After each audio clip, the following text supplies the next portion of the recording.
Nakitang patay sa bukirin ng isang magsasaka sa Bayambang, Pangasinan. Yan at iba pang balita sa Luzon, hatid ni Michael Sison. Natagpuan ang dugo ang katawan ng isang magsasaka sa gitna ng bukirin sa barangay Batangkawa, Bayambang, Pangasinan.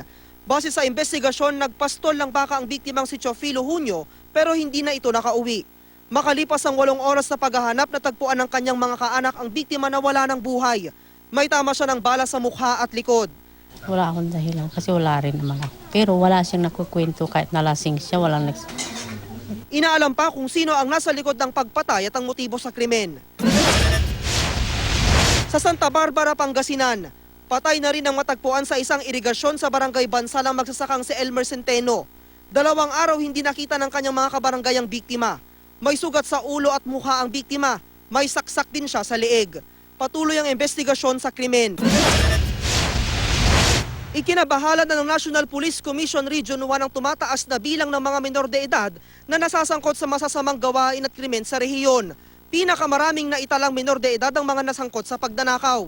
May papasok sa mga bahay, mga maliliit na butas kayang pasukin ng bata na hindi halata doon sa may-ari, di ba? Or kaya yung mga salis. Base sa Juvenile Justice and Welfare Act, walang criminal liability ang mga batang edad 15 pababa. Ang mga mahuhuling gumagawa ng krimen dinadala sa DSWD para sumailalim sa rehabilitation program.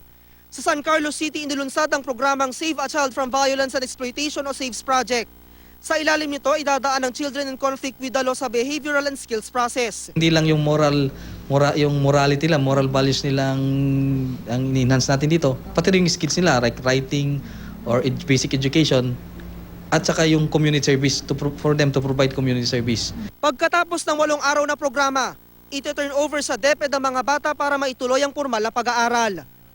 Maglulunsad naman ang Operation Drug Proof Project ang mga pastor at pulis sa Pangasinan sa mga pampublikong paaralang sekundarya sa 4 na syudad at mga hotspot municipalities pagdating sa iligal na droga. 100 grade 10 students ang target sa kada 2 oras na lecture ng Operation Drug Proof. Para hindi raw mabagot ang mga estudyante, gagawin itong Aldab-inspired lecture ng mga pastor. Program na yun, nagpo-promote siya ng chivalry, ng respect, kahit sa pamamagitan lang ng comedy. Pero more or less, magagamit yun. So yung, drug-free life, bakit nakarating yung Aldab sa ganung superstardom, di ba?